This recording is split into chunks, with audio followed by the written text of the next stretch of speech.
Hello guys, आज हम लोग फोकस करेंगे कि एसएससी जेई का जो एग्जाम होता है आपका दो एग्जाम होता है। जैसा कि पिछले वीडियो में हम लोग यहाँ पे बात डिस्कस किए थे। एक एग्जाम होता है आपका प्री एग्जाम और सेकेंड एग्जाम होता है आपका मेंस एग्जाम। जब आप प्री को क्वालिफाई कर लेते हो, ठीक है, प्री एग्जाम को क्रैक कर लेते हो, तब आपको चांस मिलता है क्या, मेंस में आपको यहाँ पे बैठने के लिए, ठीक है, मेंस का एग्जाम देने के लिए। क्लियर। तो आज हम लोग यहाँ पे डिस्कस करेंगे कि प्री एग्जाम में किस किस टॉपिक को, क्लियर है, कौन कौन सा उसका जो पार्ट है उस पर हम लोग ज्यादा फोकस करेंगे, ज्यादा यहाँ पे टाइम देंगे, अच्छे तरीके से प्लानिंग के साथ पढ़ेंगे, ठीक है, ट्रिक के साथ पढ़ेंगे।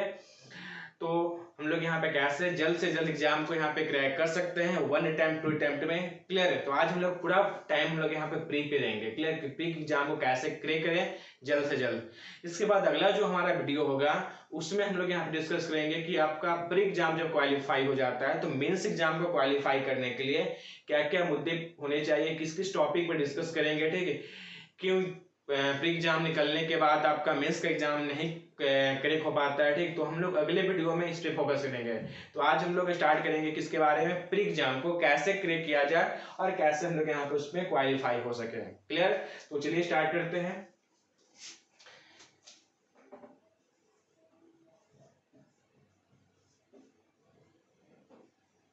एसएससी जेई का मतलब क्या हो गया, स्टाफ सिलेक्शन कमीशन, और जेई का मतलब हो गया जूनियर इंजीनियरिंग, ठीक है। अब क्या है कि आपका एसएससी जेई दो एग्जाम लेती है, एक होता है आपका प्री एग्जाम, एक होता है आपका मेंस एग्जाम। तो हम लोग यहाँ पे पहले प्री के बारे में फोकस करते हैं, ठीक है। पेपर 1 या फिर हम लोग यहाँ पे एग्जाम 1, ठीक है, जिसको क्या बोलते हैं हम लोग यहाँ पे प्री एग्जाम हो गया। ये जो प्री एग्जाम है, ठीक है, उसमें बहुत सारे यहाँ पे दो टाइप का हुआ। इसमें इसको दो भाग में हम लोग यहाँ पे पढ़ते हैं, ठीक है।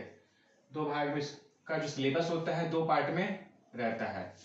एक जो आपका पार्ट है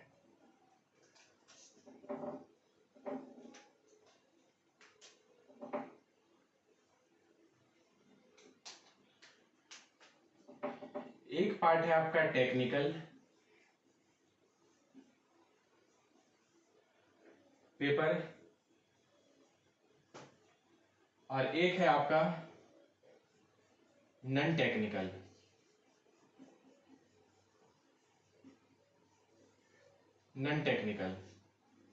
क्लियर। जो नॉन टेक्निकल हो गया उसको हम लोग यहाँ पे जनरल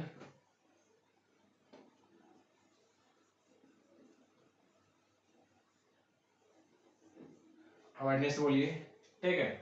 अब जो हमारा नॉन टेक्निकल है उसमें हम लोग यहाँ पे 3 पेपर है, ठीक, तीन, उसको भी 3 पार्ट में हम लोग का सिलेबस बांटा गया है, ठीक है, नॉन टेक्निकल को। एक हो गया आपका सबसे पहले जीएस का मतलब हो गया जनरल साइंस। इसके बाद हो गया आपका जीके जनरल नॉलेज, और एक हो गया आपका रीजनिंग।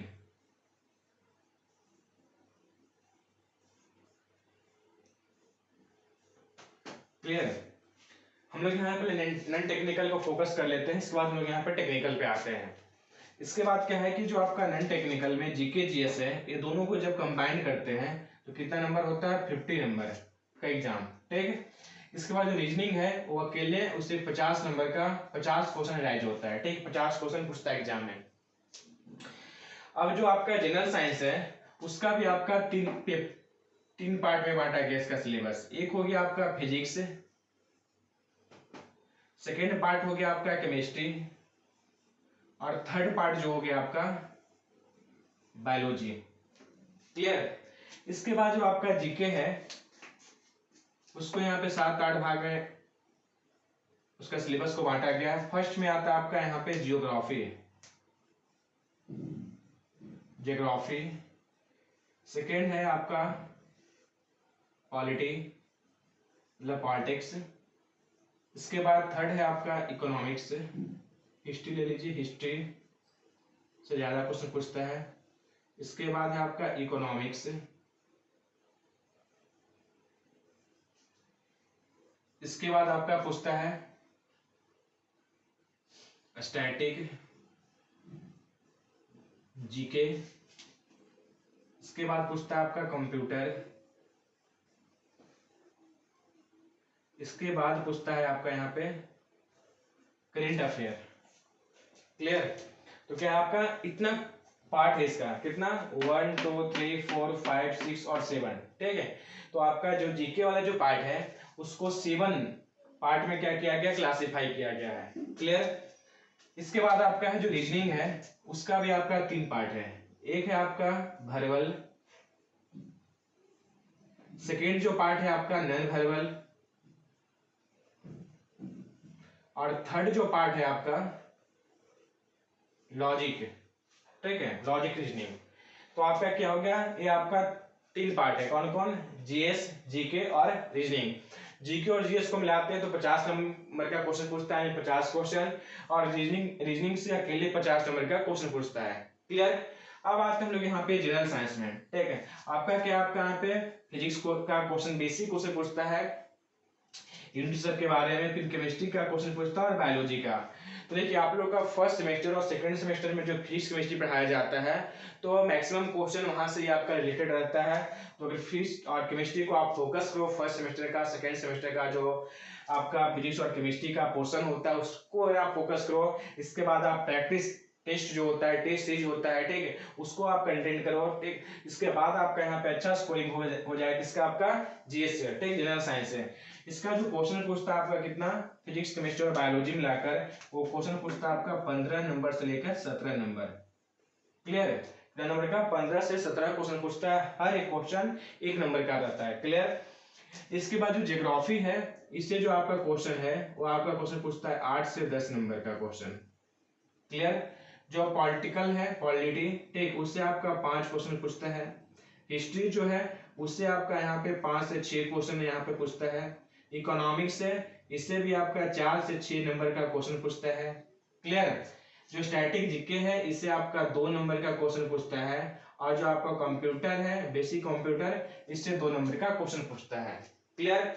इसके बाद जो करंट अफेयर है आपका, इससे आपका 8 से 10 नंबर का क्वेश्चन आपका यहाँ पे पूछता है। क्लियर? अब यहाँ पे आते हैं ज्योग्राफी। ज्योग्राफी में आपको यहाँ पे 90% जो क्वेश्चन है वो इंडियन ज्योग्राफी से क्वेश्चन राइज होता है, ठीक है। इंडियन ज्योग्राफी से क्वेश्चन पूछता है। तो अगर इंडियन ज्योग्राफी के बारे में अच्छा कॉन्सेप्ट क्लियर है, आपको अच्छा नॉलेज है, बेस स्ट्रांग है, तो आप इसका हर एक क्वेश्चन को आप यहाँ पे अटेम्प्ट कर सकते हो। इसके बाद आपका पॉलिटिक्स से आपका क्वेश्चन पूछता है 5 नंबर का। इंडियन हिस्ट्री से पूछता है आपका 5-6 नंबर का क्वेश्चन। इकोनॉमिक्स से पूछता है आपका 4 से 6 क्वेश्चन, ठीक है। इसके बाद स्टैटिक जीके, ये थोड़ा नया टॉपिक टाइप का लगा सुनने में। क्या स्टैटिक जीके का मतलब क्या होता है? इसमें आपका क्वेश्चन पूछा है कितना, 2 क्वेश्चन। इसमें पूछता है कि फर्स्ट का मतलब क्या है कि भारत का प्रथम प्रधानमंत्री कौन थे, भारत के प्रथम महिला राष्ट्रपति कौन थी, भारत की प्रथम महिला प्रधानमंत्री कौन थी, भारत के प्रथम ऐसे व्यक्ति कौन थे जो चांद पे पहली बार गए थे। तो हर एक फर्स्ट के बारे में यहाँ पे क्या पूछता है, यहाँ पे स्टैटिक जीके में क्वेश्चन राइज होता है, ठीक, क्वेश्चन पूछता है। इसके बाद कंप्यूटर से बेसिक क्वेश्चन पूछता है, यहाँ पे बेसिक नॉलेज होना चाहिए कंप्यूटर का। इसके बाद करेंट अफेयर, क्लियर, उससे आपका यहाँ पे 8 से 10 क्वेश्चन। तो करेंट अफेयर का बहुत सारे मैगजीन आते हैं, ठीक है, बहुत सारे बुक आते हैं, तो वो सब चीज को यहाँ पे क्या कीजिए, फोकस कीजिए, तो आपका करेंट अफेयर ऑटोमेटिकली आप क्या कर पाओगे, अटेम्प्ट कर पाओगे। क्लियर? अब आते हम लोग यहाँ पे वर्बल, नॉन वर्बल और लॉजिक, ये तीनों को मिलाकर कितना क्वेश्चन पूछता है आपको यहाँ पे, 50 क्वेश्चन 50 नंबर का। क्लियर? ये जो आपका रीजनिंग है ये आपका प्रैक्टिस का चीज है, आपका कॉन्सेप्ट क्लियर होना चाहिए। जितना आप प्रैक्टिस करोगे खासकर रीजनिंग को, उतना आप अच्छा स्कोरिंग कर पाओगे। क्लियर? अब आपका जो वर्बल है, ठीक है, वर्बल रीजनिंग, अगर रीजनिंग पढ़े होगे नहीं पढ़ोगे तो उसका अगर आप बुक यहाँ पे ले लेते हो, ठीक है, प्रैक्टिस करो तो अच्छा से अच्छा स्कोरिंग कर पाओगे। तो वर्बल का मतलब क्या होगा यहाँ पे, बहुत सारे यहाँ पे क्वेश्चन पूछते हैं सेट का, या फिर आपका कुछ अल्फाबेट्स होंगे उसको रीअरेंज करने के लिए, इस टाइप का। नॉन वर्बल में आपका पूछेगा किसी इमेज के बारे में, इसके बाद मिरर इमेज के बारे में, क्लॉक इमेज के बारे में, इस सब इमेज के बारे में आपका यहाँ पे दिया है। वाटर इमेज के बारे में 3-4 आपका यहाँ पे इमेज दिया हुआ है, इसके बाद उसी का सिमिलर इमेज को दिखाना है, ठीक। या फिर आपका नॉन वर्बल में क्वेश्चन पूछता है कि बहुत सारे आपका यहाँ पे सेट दिए ग्रुप करके, और उसमें आपका कौन सा आपका अल्फाबेट मिसमैच है, ठीक है, तो उसको आपको यहाँ पे अटेम्प्ट करना है। तो इस टाइप का नॉन वर्बल क्वेश्चन होते हैं। लॉजिकल टाइप का कुछ रीजनिंग होते हैं, तो आपका क्या हो गया, सब रीजनिंग का पार्ट हो गया। तो आपका जो सबसे अच्छा स्कोरिंग करने का नॉन टेक्निकल में जो पोर्शन है वो है आपका ए पोर्शन। ये वाला पोर्शन को अगर आप यहाँ पे कंप्लीट कर लेते हो, ठीक है, जीके और जीएस को, तो आप यहाँ पे अच्छा स्कोरिंग कर पाओगे नॉन टेक्निकल में। और रीजनिंग है आपका प्रैक्टिस का, रीजनिंग में जितना प्रैक्टिस करो, जितना कॉन्सेप्ट क्लियर होगा, उतना अच्छा स्कोरिंग कर पाओगे। तो देखिए एक कॉन्सेप्ट बता रहे हैं आप लोग का कि अगर आप लोग प्री एग्जाम निकालना है तो सबसे ज्यादा फोकस करो टेक्निकल के साथ साथ इस वाले पोर्शन को, जीके जीएस वाले पोर्शन को। ये जो आपका पोर्शन है ये आपका स्कोरिंग भी करता है और आपका टाइम का भी बचत करता है। स्कोरिंग करने का मतलब क्या है कि आपको यहाँ पे 120 मिनट मिलता है, 120 मिनट यानी 2 आवर का यहाँ पे टाइम मिलता है, किसमें, प्री एग्जाम के लिए। क्लियर। क्वेश्चन कितने रहते हैं आपका, 200 क्वेश्चन रहता है, 200 क्वेश्चन रहता है। क्लियर। अगर मान लीजिए यहाँ पे 50 क्वेश्चन है दोनों मिलाकर, अगर आपका कॉन्सेप्ट क्लियर है, हर क्वेश्चन को आप जानते हो, तो आप यहाँ पे 10 से 15 मिनट हार्डली से हार्डली, ठीक है, मैं आप यहाँ से 50 क्वेश्चन को आप यहाँ पे अटेम्प्ट कर सकते हो। बाकी आपका अगर 10 से 15 मिनट में अगर आपका जीके जीएस वाला पोर्शन कंप्लीट हो जाता है तो टाइम कितना बचता है आपका यहाँ पे, 105, ठीक है, 110 मान लीजिए, 110 से 105, इतना आपका मिनट क्या होता है, बचता है, इतना टाइम आपका बचता है। किसके लिए, आपका यहाँ पे रीजनिंग के लिए और आपका टेक्निकल पेपर के लिए। अब इसके बाद आप यहाँ पे इसको कंप्लीट करने के बाद रीजनिंग पे आ सकते हो। रीजनिंग का अगर आपका कॉन्सेप्ट क्लियर है तो फटाफट यहाँ से बना सकते हो। क्लियर। तो कोशिश करो यहाँ पे कम से कम जो आपका जीके जीएस वाला पोर्शन है, यहाँ से आप यहाँ पे 40 से 45 नंबर स्कोरिंग कर सकते हो। कितना भी अगर मान लीजिए खराब जाता है तो 30 से 40 नंबर यहाँ पे लाने के लिए फोकस कीजिए, अगर आपको यहाँ पे प्री एग्जाम निकालना है तो। क्लियर। इसके बाद आप यहाँ पे रीजनिंग से कम यहाँ पे लाइए 30 से 40 नंबर, कल भी इस पे डिस्कस किए थे हम लोग यहाँ पे। तो रीजनिंग आपका प्रैक्टिस के लिए है, ये जीके जीएस रीजनिंग के लिए सबसे अच्छा जो बुक आता है, एक प्रैक्टिस बुक है, उसको मिटाते हैं हम लोग यहाँ पे, वो बुक आता है किरण पब्लिकेशन का, ठीक है, वो बहुत अच्छा बुक है, आप उसको प्रैक्टिस कर सकते हो, उसका जितना भी टेस्ट सीरीज है उसको अटेम्प्ट कर सकते हो। और एक बात और बता रहे, देखिए सब आपका जो कंपटीशन है उसमें आप यहाँ पे आपका बेस स्ट्रांग है, कहीं सपोज आप क्लास भी कर रहे हो टेक्निकल का, नॉन टेक्निकल का, तो क्लास कर लो, इसके बाद उसका जितना भी क्वेश्चन सेट है, प्रीवियस ईयर का क्वेश्चन लो, ऑब्जेक्टिव जो बुक होते हैं ठीक, उसको आप यहाँ बनाओ, कहीं भी टेस्ट सीरीज चलता है तो टेस्ट सीरीज को अटेम्प्ट करो, जितना ज्यादा टेस्ट सीरीज को अटेम्प्ट कर पाओगे, जितना ज्यादा आप यहाँ पे सेट को यहाँ पे कंप्लीट कर पाओगे, तो उतना ज्यादा आपका कॉन्सेप्ट क्लियर होगा और यहाँ पे टाइम ड्यूरेशन का भी आपको एक पता चलेगा, प्लानिंग चलेगा कि कितने टाइम दे रहे हैं हम एक क्वेश्चन पे, 200 क्वेश्चन को कितने मिनट में हम यहाँ पे अटेम्प्ट कर पा रहे हैं, वो बहुत मायने चीज रखता है। ठीक है, बहुत सारे एग्जाम को देखे होंगे कि क्वेश्चन हमको आता है बट हमको टाइम नहीं मिल पाया, इसका मतलब क्या है कि हमारा प्रैक्टिस नहीं था। अगर हमारा प्रैक्टिस रहेगा, टेस्ट सीरीज को ज्यादा से ज्यादा हम अटेम्प्ट करेंगे, ज्यादा से ज्यादा हम सेट को बनाएंगे क्वेश्चन का, तो हमारा क्या है कि टाइमिंग का जो प्लानिंग है हमारा, ठीक है, वो एक अच्छे तरीके से हमारा क्या होगा, इंक्रीज होगा। क्लियर। तो time planning very very important होता है, किसके लिए, किसी भी कॉम्पिटिटिव एग्जाम को क्लियर करने के लिए। क्लियर। तो ये आपका था यहाँ पे टेक्निकल पेपर के बारे में। अब हम लोग यहाँ पे आते हैं, सॉरी नॉन टेक्निकल पेपर पे, अब हम लोग यहाँ पे आते हैं टेक्निकल पेपर पे। टेक्निकल पेपर में मान लीजिए इलेक्ट्रिकल ब्रांच है आपका, मैकेनिकल है, ठीक है, अधिकांश वैकेंसी तो इसी पे निकलता है, इलेक्ट्रिकल, मैकेनिकल और आपका क्या हो गया, आपका सिविल हो गया। ठीक है, देखिए सबसे ज्यादा आपको यहाँ पे फोकस करना है इलेक्ट्रिकल ब्रांच वाले को और मैकेनिकल ब्रांच वाले को। सिविल वाले ब्रांच का थोड़ा कटअप कम भी जाता है, क्लियर, बट आपका इलेक्ट्रिकल का और मैकेनिकल का क्या है कि कटअप थोड़ा ज्यादा जाता है, ठीक है, जिसके कारण से इस पे थोड़ा ज्यादा फोकस करना रहता है। क्लियर। तो सिविल वाले ब्रांच को तो हम लोग यहाँ पे नॉन टेक्निकल पे कम भी फोकस करेगा तो काम चल सकता है, ठीक, टेक्निकल को फेस कर करते टेक्निकल का से अच्छा स्कोरिंग हो पाता है। अगर मान लीजिए 100 नंबर का आपका एग्जाम हो रहा है तो उसमें कम से कम 80 नंबर, 70 से 80 नंबर भी अगर ला रहा है सिविल वाले तो भी काम चल सकता है। बट आपका इलेक्ट्रिकल और मैकेनिकल का है, ठीक, इसमें ज्यादा कंपटीशन होता है, तो आपको यहाँ पे फोकस करना है किसको, यहाँ पे कि जीके जीएस वाला जो आपका पोर्शन है, ठीक है, ऐसे आप हर ब्रांच को, मैकेनिकल सिविल इलेक्ट्रिकल इलेक्ट्रॉनिक्स जो है, हर एक ब्रांच क्या करो यहाँ पे फोकस करो जीके जीएस वाले पोर्शन को, अगर अच्छा स्कोरिंग करना है और 1-2 अटेम्प्ट में ही आपको प्री का एग्जाम निकालना है तो। क्लियर। अब टेक्निकल पेपर का कैसे हम लोग यहाँ पे प्रिपरेशन कर सकते हैं, तो देखिए जो टेक्निकल जो आपका पेपर है उसके लिए आपको यहाँ पे बहुत सारे हर ब्रांच का अलग अलग बुक आते हैं, ठीक है। जैसे गुप्ता एंड गुप्ता का बुक आता है, अरोड़ा का बुक आता है, साधु सिंह का बुक आता है, फिर आर.के. जैन का बुक आता है, खुरमी का बुक आता है, ठीक है। तो बहुत सारी इस टाइप का हर एक ब्रांच का अलग अलग राइटर का बुक आते हैं।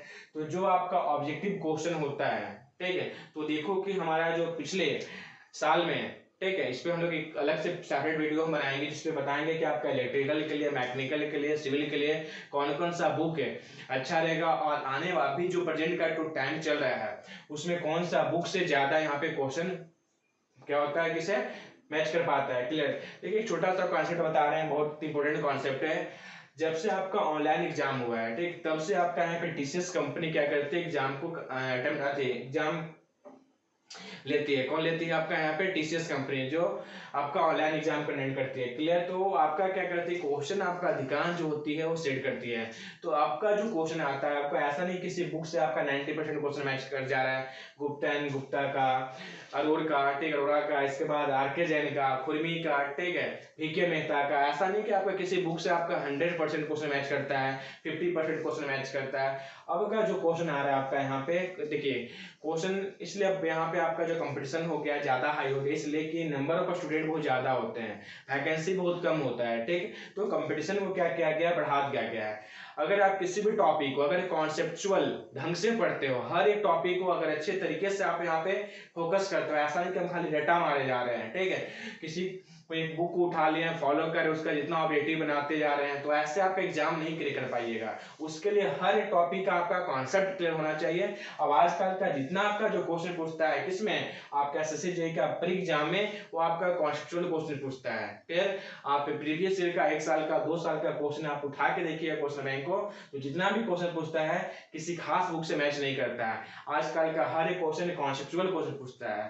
तो अभी से आप फोकस बनाओ, ठीक है, जिस सेमेस्टर में हो आप, सेकंड में, थर्ड में, फोर्थ में, जिस सेमेस्टर में हो, अभी से टारगेट बनाओ, अभी से फोकस बनाओ कि अगर हम सेमेस्टर में किसी टॉपिक के बारे में जान रहे हैं, किसी टॉपिक का थ्योरी में जान रहे हैं, के बारे में पढ़ाया जा रहा है, तो उसका हर एक टॉपिक का पूरा हर एक कॉन्सेप्ट को आपका क्लियर होना चाहिए। क्लियर। क्योंकि आने वाले टाइम में आपका जो कंपटीशन है वो बहुत हार्ड होने वाला है, ठीक है, और आपका अधिकांश, ठीक है, परसेंट जो चांस होता है वो आपका कॉन्सेप्चुअल क्वेश्चन से ही पूछता है, ठीक है, कि आपका स्टूडेंट का माइंड को देखता है कि स्टूडेंट पूरा डीपली नॉलेज को है या फिर खाली किताब को रट के आ गया है। क्लियर। तो अपना हर टॉपिक को कॉन्सेप्चुअल टाइप से पढ़िए, कॉन्सेप्ट क्लियर कीजिए हर टॉपिक के बारे में। इसके बाद आप फिर एग्जाम को क्या कर पाओगे, क्वालिफाई कर पाओगे। क्लियर। तो आपका जो टेक्निकल पेपर है, तो आप जिस ब्रांच से बिलोंग करते हो, इलेक्ट्रिकल से, मैकेनिकल से, सिविल से, ठीक है, तो आपका जो ब्रांच पेपर का जो बुक आ रहा है, देखिए आपका किसी ब्रांच से तो कम से कम 10 से 12 सब्जेक्ट को क्या करता है, यहाँ पे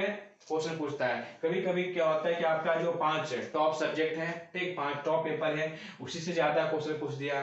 कभी कभी होता है कि नहीं, जितना आपका सिलेबस है, जितना आपका 10 से 12 आपका क्या है सब्जेक्ट है, हर एक सब्जेक्ट से क्या होता है क्वेश्चन आपका पूछा जाता है। कभी कभी 2-3 सब्जेक्ट से ज्यादा क्वेश्चन पूछता है। तो पढ़ना आपको क्या है, आपको यहाँ पे 10 से 12 जो आपका चैप्टर है, ठीक है। देखिए आपका 3rd semester, 4th semester, 5th semester और 6th सेमेस्टर, ये जो आपका 5 सेमेस्टर है, क्लियर, टेक्निकल पेपर के लिए। तो आपका यहाँ पे 3, 4, 5, 6 सेमेस्टर जो आपका 4 सेमेस्टर है, उसका ब्रांच पेपर जो आपका है, तो हर एक ब्रांच पेपर का जो हर एक सब्जेक्ट है उसको आप एक अच्छे तरीके से अभी से प्रिपरेशन करो। क्लियर। अगर मान लीजिए 3 साल के बाद आप तैयारी करने चाहते हो, तो वहां पे भी क्या करो कि हर एक सब्जेक्ट को, जिस देखिए कि सबसे ज्यादा किस सब्जेक्ट का, हर ब्रांच का अलग अलग सब्जेक्ट होता है। क्लियर। तो सेपरेट वीडियो बनाएंगे तो हम लोग यहाँ पे डिस्कस करेंगे। तो अभी इतना बता रहे हैं कि हर एक ब्रांच का जो आपका सबसे ज्यादा क्वेश्चन जिससे पूछा जाता है, क्लियर, उसमें ज्यादा फोकस कीजिए। 5th का 1-2 पेपर जो वेरी वेरी इंपॉर्टेंट होता है, उससे ज्यादा क्वेश्चन पूछता है। क्लियर। इसके बाद जैसे आपका एग्जांपल लेते हैं मैकेनिकल, आरसीसी से ज्यादा क्वेश्चन पूछता है। इसके बाद हो गया इलेक्ट्रिकल, हो गया, उससे आपका पूछेगा आपके यहाँ पे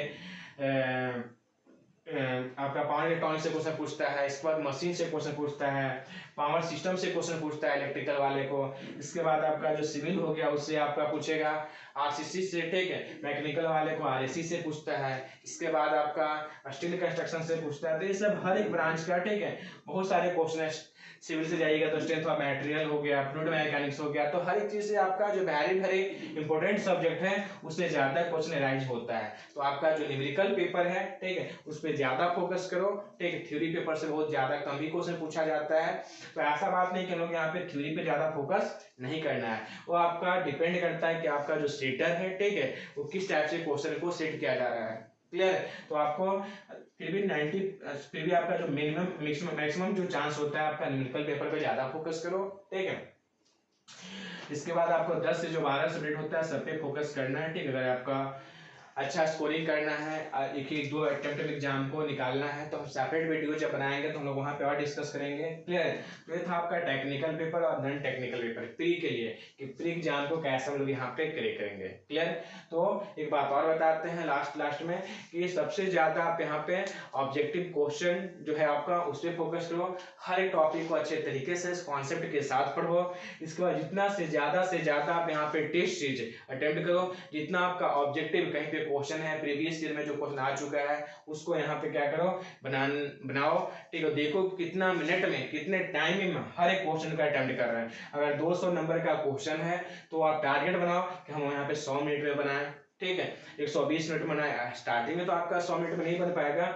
स्टार्टिंग में आपका 180 मिनट, सॉरी, आपका 120 मिनट का आपका एग्जाम है और आपका 200 क्वेश्चन है। तो कोशिश करो कि यहाँ पे सबसे पहले हम 110 मिनट में, 100 मिनट में, ठीक है, 90 मिनट में, ऐसे करके हम क्वेश्चन को अटेम्प्ट कर सकें। अगर आप यहाँ पे 200 क्वेश्चन को आपका जो आप से प्रैक्टिस करते हो, अगर 110 मिनट में, ठीक है, 100 मिनट में जब क्वालिफाई कर रहे हो यहाँ पे अपना टेस्ट को, ठीक है, इस वाले टेस्ट को नहीं, अपना टेस्ट जो दे रहे हो, ठीक है, और उतना 200 क्वेश्चन को 100 मिनट में, 110 मिनट में अटेम्प्ट कर ले रहे हो, तब जाके वहां प्री वाला जो एग्जाम है उसमें आप यहाँ पे 200 क्वेश्चन 110 मिनट में, 100 मिनट में आप यहाँ पे अटेम्प्ट कर पाओगे। क्लियर?